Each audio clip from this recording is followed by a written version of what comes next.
The fall of Sauron, the Dark Lord of Mordor, marked a turning point in Middle-earth's history. With the destruction of the One Ring, his reign crumbled, and his physical form was shattered. Yet, the end of his rule does not mean the end of his influence. Though exiled to the void, the remnants of his power and the corruption he spread continue to linger in the world.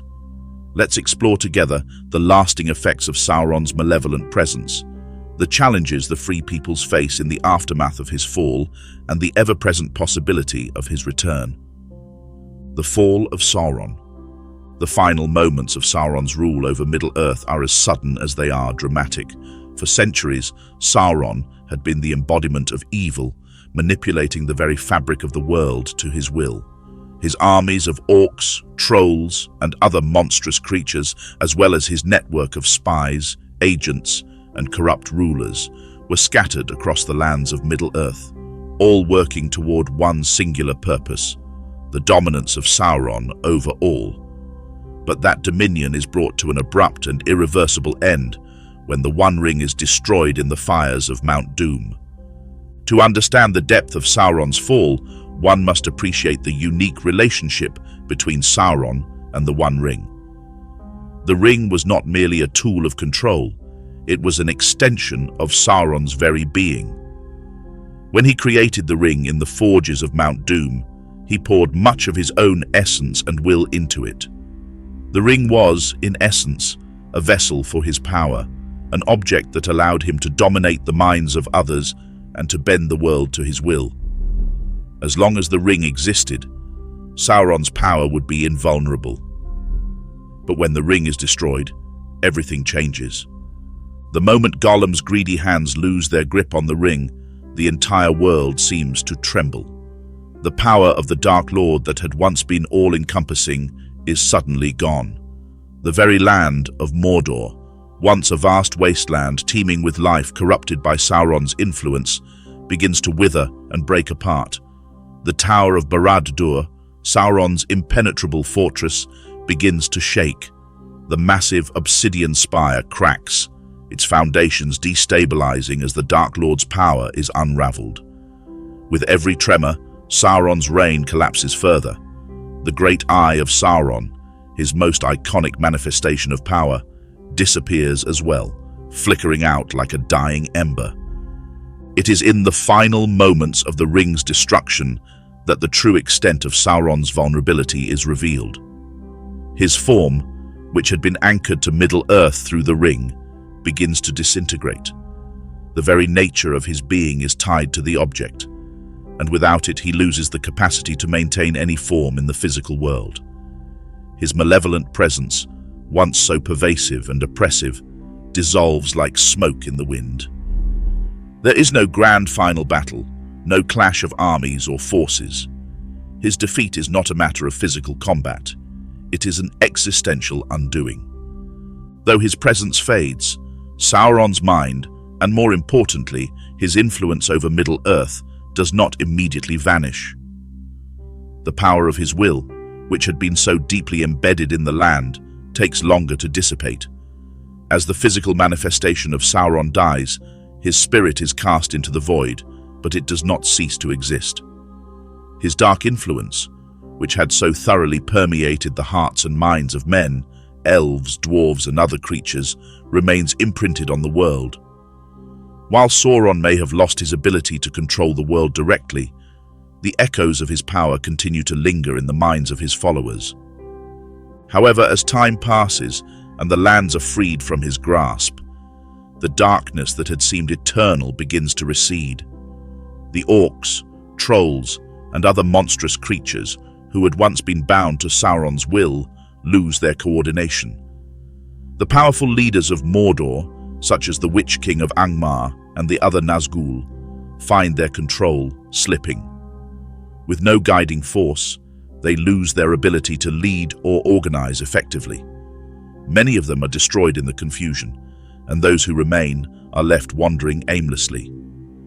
The free peoples of Middle-earth, men, elves, and dwarves, begin to reclaim their lands, slowly rebuilding after the long centuries of Sauron's domination. The destruction of Barad-dûr is symbolic. The fortress, which had once stood as the pinnacle of Sauron's power, falls into ruin, and with it, the final remnants of his earthly influence are obliterated. For all his cunning, his armies, and his centuries of planning, Sauron's end is both tragic and inevitable. His fate reveals the fundamental flaw in his character, his utter reliance on the One Ring. His willingness to bind so much of his essence into an object of power was both his greatest strength and his ultimate weakness. The nature of Sauron's spirit. The death of Sauron, the physical destruction of his form, is not the end of his existence, nor does it mark the final resolution of his evil. In order to understand what happens to Sauron after the destruction of the ring, it is necessary to delve deeper into his true nature, his origin as a Maia, and the nature of his spiritual essence. Sauron was not born a Dark Lord. In fact, in the beginning, he was one of the Maia, lesser Ainur created by Eru Ilúvatar, the supreme deity who shaped the world. The Maia, along with the more powerful Valar, were spirits who existed before the world itself. They helped to shape and create Middle-earth under the guidance of Eru. Sauron was once a servant of Auli, one of the Valar, and in his early days he was known for his great talents, especially in crafting and shaping the world. But Sauron's inherent desire for power and dominion over others led him down a dark path. He was corrupted by Morgoth, the first Dark Lord, who led a rebellion against Eru and the Valar. Under Morgoth's influence, Sauron abandoned his original purpose, seeking instead to dominate the world and impose his own vision upon it. Sauron's fall from grace mirrors the very rebellion of Morgoth, who desired not just to create, but to control all creation. While Morgoth sought to corrupt and destroy the world itself, Sauron's ambition was more focused on subjugating its inhabitants, bending them to his will through power, fear, and manipulation. He created the One Ring to concentrate his power and control over the free peoples of Middle-earth, believing that through order and control, he could bring about a world perfected under his rule. In forging the ring, Sauron poured much of his own spirit into it, making the ring a part of him, an embodiment of his will and power. It was this act that bound Sauron to the fate of the ring. When the ring is destroyed, Sauron's essence, which had been so intricately woven into it, is ripped away. But unlike a mortal being, Sauron is not extinguished by the destruction of his body. As a Maia, Sauron is an immortal spirit, and while his physical form is gone, his essence endures. However, without the ring, his power to manifest and control the physical world is gone, leaving him a disembodied spirit, no longer capable of influencing the world in the same way he once did. Unlike the Valar, who have the power to create and shape the world directly, the Maia, including Sauron, are bound to the material world and to the beings within it. Though Sauron is immortal, he cannot simply leave the world of Middle-earth as a Valar might. His spirit is tied to the world itself and to the events that unfold within it. Without the One Ring to focus his will, he is nothing more than an echo of the dark power he once wielded. His mind remains, but it is fractured, unable to manifest in the physical world. In this disembodied state, Sauron cannot truly die, but neither can he live as he once did. His evil, though diminished, continues to linger in the world, in the memories of his actions. It is said that even after his fall, Sauron's spirit remains a malevolent presence that haunts the lands of Mordor, lingering in the very stones of Barad-dûr and in the dark hearts of those who served him. Yet his ability to command and corrupt is severed.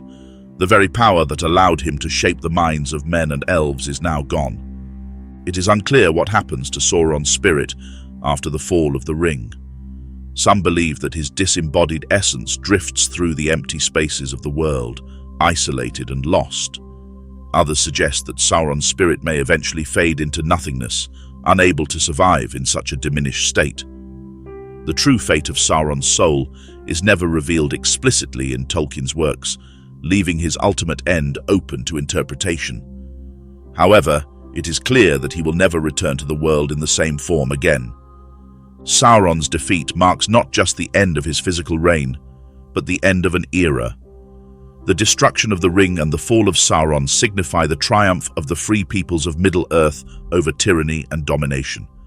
But even as his power fades, his spirit, like the shadow it was, lingers for a time, haunting the lands he once ruled and reminding those who fought against him that evil, though defeated, is never entirely gone. Sauron's disembodiment. The destruction of the One Ring at Mount Doom represents not merely the end of an artifact but the unraveling of Sauron's very essence. As the ring is consumed by the fires of Mount Doom, Sauron's physical form, which had long since been lost to the world, is finally undone. But the impact of the ring's destruction extends beyond just the loss of his material body. For Sauron, the destruction of the ring is an ultimate unraveling of everything that tethered him to the world of the living. For centuries, Sauron's power had been deeply rooted in the One Ring. The ring was more than just a tool or weapon. It was the manifestation of his will, a channel for his vast power. Every aspect of Middle-earth that had fallen under Sauron's influence, every being he had corrupted or manipulated, every city he had brought to ruin, it had all been held in place by the presence of the ring. His ability to dominate the wills of others, to shape reality to his desires, was inseparable from the One Ring. It was through this vessel that Sauron was able to project his consciousness across vast distances, his eye constantly watching, ever vigilant, ever ready to exert his control. When the ring is destroyed, Sauron's influence over the material world is severed. His mind, once so powerful and vast, is cast adrift in a state of disembodiment. No longer anchored to his physical form, Sauron becomes a disembodied, ethereal presence. His power diminished, but not entirely extinguished. His spirit remains, but it is a shadow of its former self, cut off from the world it once sought to control. The most immediate consequence of this disembodiment is the complete cessation of his ability to affect the physical world. The dark clouds that had forever shrouded the skies over Mordor begin to dissipate. The volcanoes of Mount Doom no longer rumble with the same ominous power they once held, and the blighted land of Mordor, once a desolate, poisonous landscape, begins to heal, slowly reclaiming some measure of life. But even as Sauron's physical influence fades, the land itself seems to carry traces of his malevolent touch. The soil, once saturated with the dark power of the ring, continues to pulse with remnants of his evil. It will take generations, perhaps even longer, for the scars of Sauron's rule to heal completely. The twisted, barren mountains of Mordor are no longer filled with his armies, but they remain a haunting reminder of his once unbreakable dominion. Yet while the world seems to return to a semblance of peace, the fate of Sauron's spirit remains an enigma. In his disembodied form, Sauron is no longer a force of direct influence. He cannot manipulate the minds of men or bend the will of the powerful.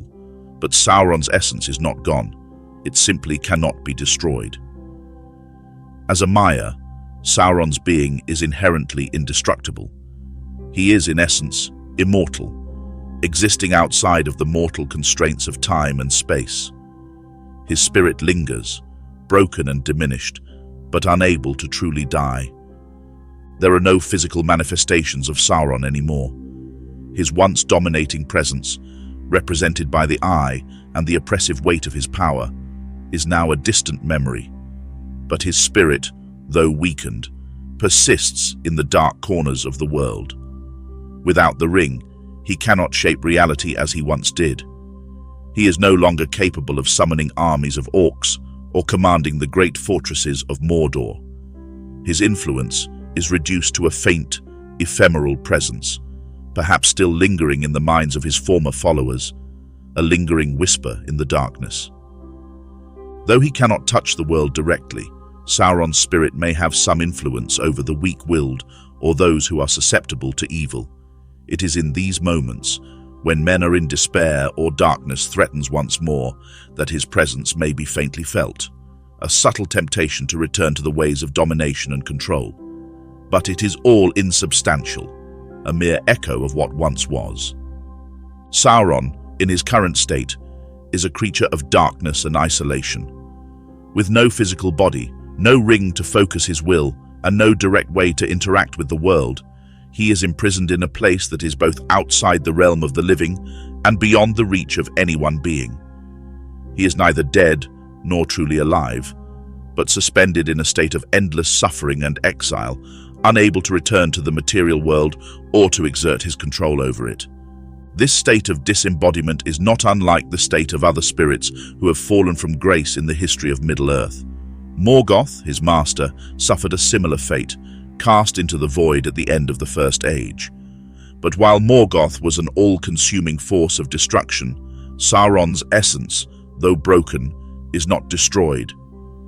He remains in the dark, a malevolent spirit, no longer a lord or master of anything, but trapped in a state of eternal exile. The long road of exile. As Sauron's spirit drifts through the void, isolated and trapped by his own pride and overreaching ambition, his fate becomes a matter of uncertainty. The world he once sought to dominate is now free of his direct influence. The ring has been destroyed, and his physical form has been obliterated, yet his disembodied spirit remains, lingering in the spaces between worlds. What happens to a spirit such as Sauron's, once so filled with power and dominion, when it is left with no purpose, no goal, no means of exerting influence? For the first time in an age, Sauron finds himself without a kingdom to rule, no armies to command, and no subjugated people to bend to his will. The once dominating Dark Lord is now a shadow, a wandering consciousness with no means of expression. This is Sauron's ultimate punishment, for his identity was so wrapped up in domination that, without it, he ceases to have any true form or meaning. In the vastness of the void, Sauron drifts. He is aware, but he is unable to act. His mind, though intact, is no longer the terrifying force it once was. Without the ring, his essence is disconnected from the world of the living, and there is no way for him to re-enter it. Sauron cannot simply vanish into nothingness, for he is a Maia, a spirit of great power and ancient origin. But he cannot return to the world of Middle-earth either. The Valar, the higher beings of the world, may be aware of Sauron's exile, but they are powerless to affect his fate. They had already cast Morgoth, the greater Dark Lord, into the void, and now Sauron's fate is similarly sealed. He has been abandoned by those who might have once taken pity on him, for his choice to serve Morgoth and to embrace evil was his own. Sauron's punishment is isolation in the void, away from the world he once sought to control. Time, for Sauron, seems meaningless. His sense of time, so integral to his plans for domination, no longer applies in the disembodied state he now occupies. He is trapped in a timeless existence, caught in a liminal space between life and death, between power and impotency. It is a slow, eternal isolation, a spiritual form of imprisonment that mirrors the endless darkness of the world he sought to create. There is no clear end to Sauron's suffering. Without the ring, he is unable to return to the world. His essence may endure for millennia or even longer, but it is not a life that any mortal being would recognize. There are no moments of redemption or eventual return to power. There is no peaceful afterlife for him, no reincarnation or chance for restoration. His only company is the darkness, the silence, and the emptiness of the void. Yet, Sauron's very existence as a Maia means that he cannot be fully destroyed. While Morgoth was cast into the void and his presence utterly removed from the world, Sauron's essence remains. It is possible that one day his spirit might regain some measure of strength, though this would take an unimaginable amount of time. But even if Sauron's essence is eventually able to regain some of his former power, it is unlikely that he will ever again achieve the same dominion he once held. His defeat has fundamentally altered the course of Middle-earth, and even the most powerful spirit cannot easily reshape the world again after such a total collapse. Sauron's exile, then, becomes a lasting testament to the dangers of unbridled ambition and the inevitable downfall of those who seek to dominate others. The ring, his greatest tool and source of power, has been destroyed, and with it, the possibility of his return is forever diminished. Middle-earth, once again free, can now move forward without the shadow of the Dark Lord looming over it. But the lingering presence of Sauron's disembodied essence serves as a reminder. Evil may be vanquished for now, but it is never fully gone. Sauron's exile is his final fate, a fate of solitude, isolation, and eternal punishment. He has nothing left to dominate, nothing left to corrupt. His road is long, and in that, the enduring shadow of Sauron's influence. Even though Sauron's physical form has been destroyed, and his ability to directly affect Middle-earth has been cut off by the destruction of the One Ring, his influence is not easily erased. Evil is not a force that simply vanishes into nothingness. It lingers in the hearts of the weak, the corrupt, and the desperate. And so, while Sauron himself is relegated to the void, his lingering malevolence continues to have an impact on the world he sought to dominate. In his absence, a different kind of shadow falls over Middle-earth, a shadow that manifests not in an army of orcs or a fiery eye atop a dark tower, but in the psychological, social, and political challenges that the Free Peoples face in the aftermath of his reign.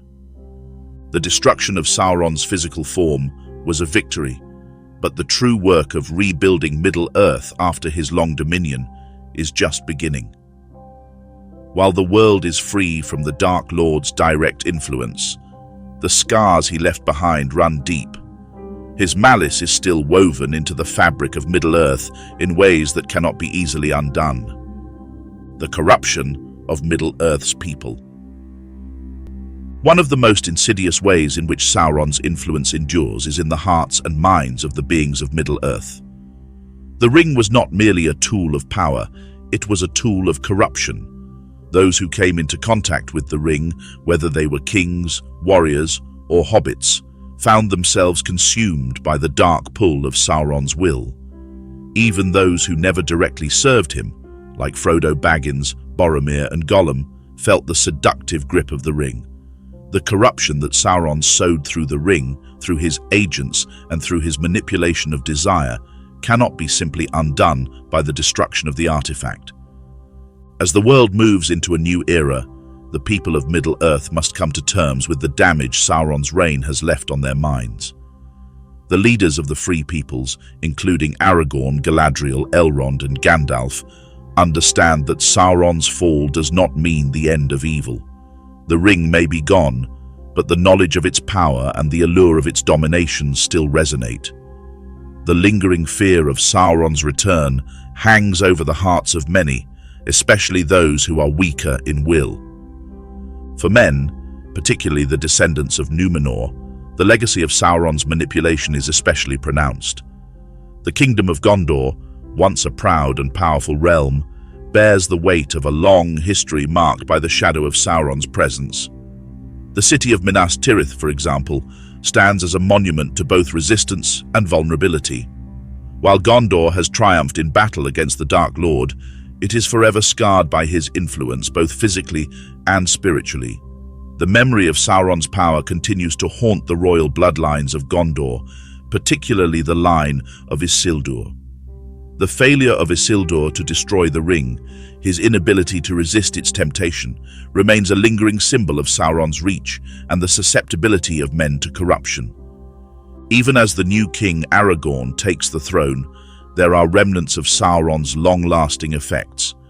The desire for power, the fear of vulnerability, and the allure of controlling destiny continue to haunt the rulers of Middle-earth. Aragorn himself, although blessed with wisdom and strength, must be careful not to fall into the traps that claimed so many before him. The memory of Sauron's manipulations in the past serves as both a warning and a challenge. the line between ruling for the good of the people and succumbing to the lust for power is perilously thin. The free people's struggle for unity. Beyond the individual struggles of various leaders and their people, the ultimate challenge for Middle-earth is one of unity. In the wake of Sauron's fall, Middle-earth must rebuild itself. The various kingdoms, Gondor, Rohan, the elves' realms and the dwarves, must decide whether they will come together in peace or fall into the disarray and fragmentation that had marked much of their histories. Sauron's reign had been a unifying force in a negative sense. His ambition to dominate and conquer pushed many of the races of Middle-earth into an uneasy alliance. With his fall, the free peoples are left to decide whether to remain united or revert to old grievances and rivalries. The political fallout of Sauron's fall cannot be overstated. Aragorn's ascension to the throne of Gondor is a sign of hope, but it is not a guarantee that all will be well. Rohan, led by Éomer, faces its own challenges, and the relationships between the kingdoms are not as secure as they might seem. Without the looming threat of Sauron, some factions might begin to question their place within the greater unity. Old rivalries between men, elves, and dwarves could resurface if care is not taken to preserve peace. The elves, for example, are already beginning their slow departure from Middle-earth, leaving behind an uncertain legacy. With the power of the ring now gone, the elves must face the reality of their diminishing influence in the world. Their lands, like Rivendell and Lothlorien, are fading, and their numbers dwindle with each passing age. Galadriel's departure marks the end of an era, and though the elves will not entirely vanish, their presence is already beginning to wane. The task of keeping peace between the races will now rest more squarely on the shoulders of the men of Middle-earth. In the centuries to come, the kingdoms of Middle-earth will slowly rebuild and grow, but the influence of Sauron's long reign will continue to shape their destinies. His legacy, much like the remnants of the One Ring, will never be completely destroyed. The world that emerges in the Fourth Age is a world that carries both the scars and the triumphs of Sauron's long reign, the possibility of Sauron's return. Though Sauron is exiled to the Void and his physical presence eliminated from Middle-earth, the question of his potential return is one that looms over the future of the world. As a Maia, Sauron's essence is immortal, and though he cannot directly re-enter the world in the same form he once held, the possibility of his return is not entirely ruled out.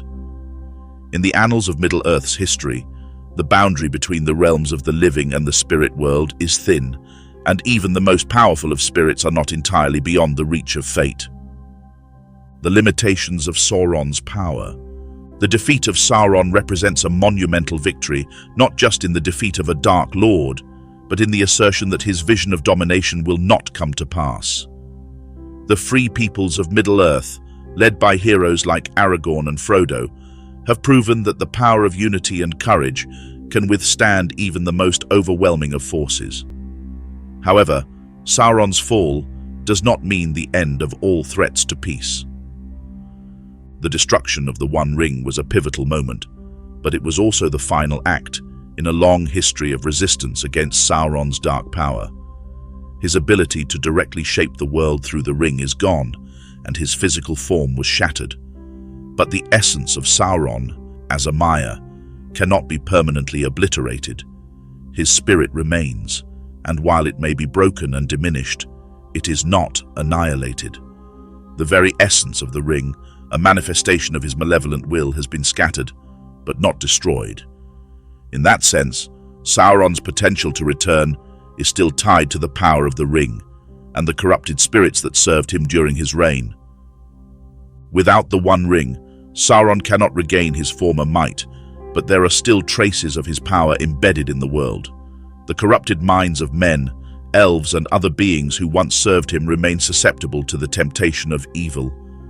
Though his influence is no longer active, the desire to dominate, the urge to control, and the temptation to wield power are traits that persist within the hearts of certain individuals.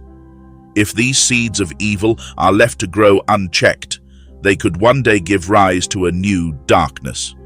The cautionary tale of the rings of power, the very existence of the remaining rings of power, the 3 rings of the elves, the 7 rings of the dwarves, and the 9 rings of men, serves as a constant reminder of the potential for future corruption. While the 3 elven rings are hidden and safeguarded, the 7 and 9 remain scattered, their influence lingering in the world. The Nazgul, though diminished, were once embodiments of Sauron's power, and the men who wielded the 9 rings are not fully eradicated. There is always the potential for others to seek out these rings, tempted by their promise of power, just as Sauron was once tempted by the desire to control all of Middle-earth. In the far future, it is not unimaginable that new figures might rise, drawn to the shadow of Sauron's past. The line between the villainous Sauron and the new Dark Lord is thin. Someone could easily rise to fill the vacuum left by his absence. The idea of another. Conclusion: the ever-present shadow of Sauron. Though Sauron was cast into the void and his physical form was obliterated with the destruction of the One Ring, the echoes of his existence remain. The evil he sought to impose on Middle-earth may have been vanquished in his defeat, but the scars of his reign will not fade quickly. The ring's legacy, the psychological damage, and the lingering fear of his return continue to haunt the peoples of Middle-earth, even as they move forward into the Fourth Age. In his absence, new challenges arise, as the free peoples must work to rebuild the shattered kingdoms, heal the wounds of the past, and resist the temptation to fall into the same cycles of domination that defined Sauron's rule. His disembodiment serves as both a warning and a reminder. Even in exile, evil cannot be entirely erased, and the shadow of Sauron's influence may yet linger in the hearts of those who are weak of will. The world of Middle-earth is a place of constant change, where hope and despair are always in balance. Though Sauron's reign has ended, the potential for darkness to rise again remains. The challenge of keeping peace, of maintaining unity, and of guarding against the forces of corruption and division will continue to define the future of Middle-earth. And in the hearts of those who have tasted the power of domination, there remains a danger. The same danger that once led them into the grasp of Sauron. In the end, the true victory over Sauron will not come solely from the destruction of his ring or his exile into the void. It will come from the resilience of the free peoples, the strength of their will, and their ability to remain united in the face of the darkness that will forever threaten to return. The story of Sauron's defeat is not a final chapter, but a reminder that the struggle for peace and freedom is ongoing, and that the shadow of evil can only be kept at bay through vigilance, compassion, and hope for a better future. Thank you very much for tuning in to Realms Revealed. Before I bid you a fond farewell, we would like to take this opportunity to light the beacons and call for aid. If you did enjoy this video, we would ask that you kindly click the like button below. Also, we would be very grateful if you would consider subscribing and clicking on the bell icon. By doing so, you will be notified when we upload new videos. Thanks again for watching, and until next time, farewell, fellow explorers of Middle-earth.